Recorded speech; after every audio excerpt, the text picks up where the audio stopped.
Hi everyone, my name is Sonia Jones and I'm the Curator of Collections at the Robert McLaughlin Gallery. I'm joined today by Bowmanville artist Ron Eccles, and we're standing in his latest exhibition called Primary Structures here at the Robert McLaughlin Gallery. This exhibition has been in the works since 2018, and so Ron and I are so excited to be standing here with the exhibition put together. It's really exciting. The Robert McLaughlin Gallery actually has 5 works in our permanent collection by Ron. We've got 4 works from the 1970s and 1 from 1990. With a career spanning over 5 decades, this is his newest series called White Line Compositions, and this is featured in this exhibition alongside works also from the last 15 years. And it's just wonderful to see this latest work from an artist who's had such an incredible career, and it has been such a pleasure working with you, Ron. Thank you, Sonia.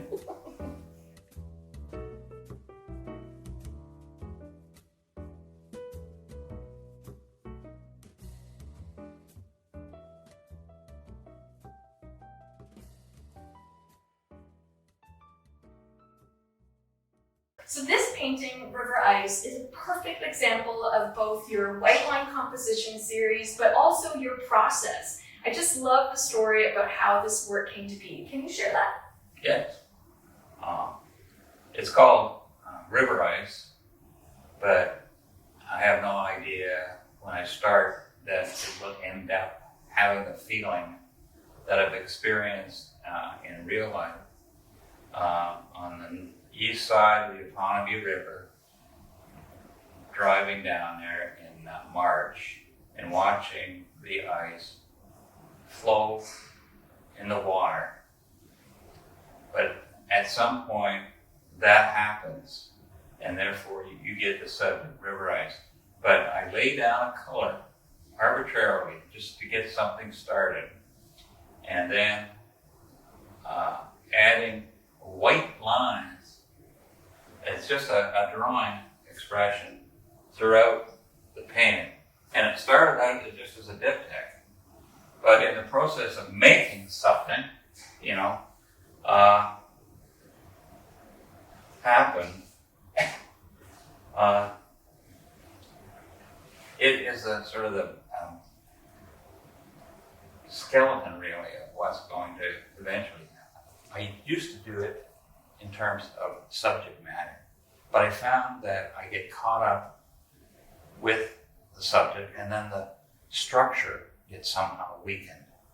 So rather than start, all paintings have some subliminal structure to them. That's what makes them great. And if you don't have that, it falls apart.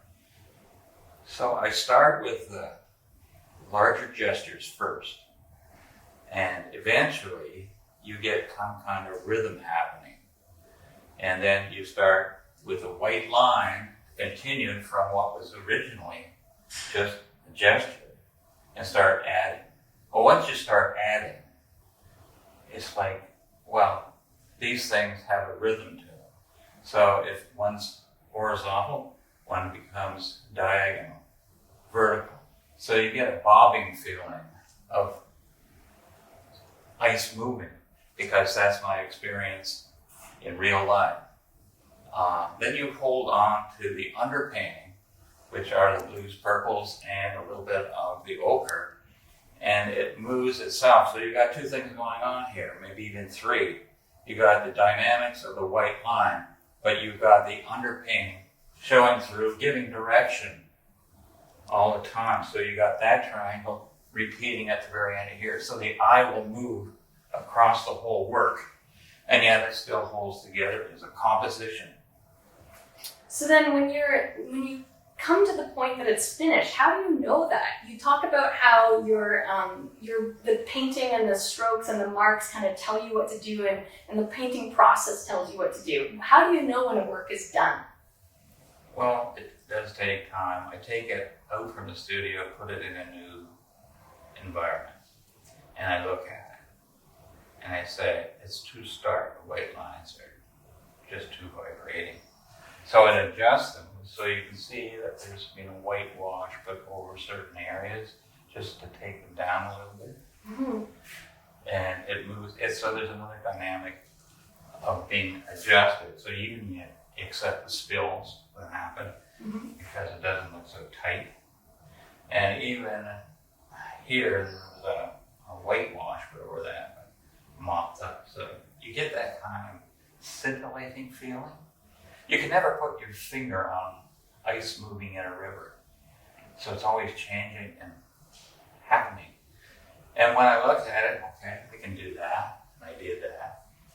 But just adjusting the color. So this blue is different than this blue. So I may change a blue and allow the purple to move as well. So you see all those colors moving about. This is the autumn thing here, this one, the ochres.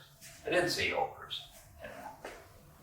It just added for the visual. You know, it's finished. It just feels finished. And what can you say?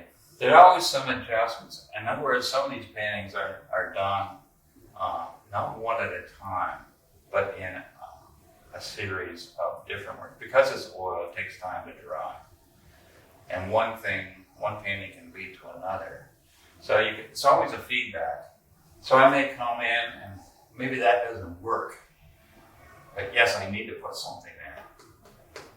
And it just gives it a little bit more snap and more variety within the work. So Ron, you described this one as being a bit more of a departure for you. Can you tell me why? Well, it started out much the same as River Eccles. 2 panels, needed a third. But this shape took form very quickly. And because the blue is always suggestive of the sky, and then you've got a landscape here. And if northwest, if you stand in front of a map of Ontario and realize that Canada spreads out like a triangle on its peak, and then you've got an overhead. This feeling comes about because you witness these cloud formations floating, and it has a feeling of being very animal. Some people would say it's suggestive of a large whale or something like that. And the fact that it's a pathway to this horizon and this one here, there's a shape that moves up to this line and it falls here. But then again, you see storms crossing the landscape. I've seen this many times over Lake Ontario. And you see the squall falling down. So you've got a rhythm game this time with white and black. And a feeling of the landscape. It's very permanent that way. It's just shape. But it has that feeling of holding on. Like it. I love that you see shapes, even on just in the land, but also in maps. I think that's really an interesting way of looking at the world. So there's a few examples of your collage work in the show, and this one called Mapping has kind of a personal connection to you. Can you tell me a little bit more about this work? Mm-hmm. Well, as humans, we're always measuring all the time. We measure everything. We measure the human body to fit clothing. Yes. And so, in this case, there was a couple living in Iowa who was a seamstress, and she made clothing, of course, but she threw away the patterns. And so, using materials that were there, I started with one down there, but never picked it up until I got back to Ontario, and then started to use collage material, but there's washi paper underneath and stuff like that. And the transparency of this material always was interesting, So you get a kind of ghosty feeling, which translates into painting like so. And sometimes these will be used in making a painting like so. These are just, I must have about 40 of these things. And they're just fun to do. Yeah. This is a collage, much like the mapping one here. You can see that this is patterning from dressmaking patterns. And it started out, this is a piece of washi tape, and you glue that down. That's all very much. Because I'm a printmaker, in fact, if you never mention this, that you notice that all my works are very much contained, and that has to do with plate mark. Yeah. Yeah. And I can't escape it. And so, yes, I may be doing a bigger one. I have leftover paint, so I take something and put down on something that's kind of a throwaway. But then I look at it, hey, that's not too bad, you know? And it's sort of a conglomerate. So it fits in with collection. And again, it's the weight and how it bounces. And, you know, this whole thing balances all the time. Yeah.